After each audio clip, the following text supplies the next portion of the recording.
இஸ்லாமிய வரலாற்றில் இன்றைக்கும் இந்த கர்பலாவை எப்படி நினைக்கிறோமே, ஆனால் முஹர்ரம் 10 வந்துவிட்டால் அதை ஒரு துக்க நாளாக, அதை நாம் கொண்டாடக்கூடியவர்களாக, அதற்கென்று ஃபாத்திகாக்களை செய்யக்கூடியவர்களாக, பொதுவாக இதை துக்க நாளாக உருவாக்கியவர்கள் ஷியாக்கள்.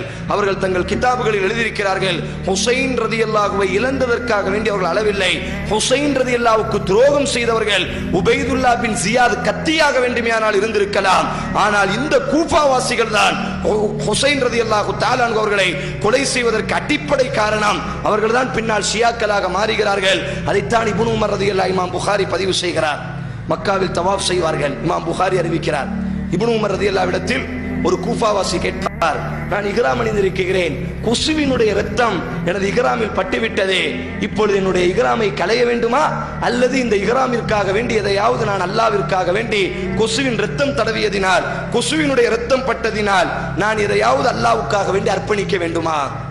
ஹுசைன் கேட்பார்கள், நீங்கள் எந்த நாட்டை சார்ந்தவர்கள்? கூஃபாவை சார்ந்தவர்கள். நபியினுடைய பேரரினுடைய இரத்தமே உங்களுக்கு மதிப்பில்லாமல் இருந்த பொழுது கொசுவின் இரத்தத்தை பற்றி கேட்கிறீர்களா?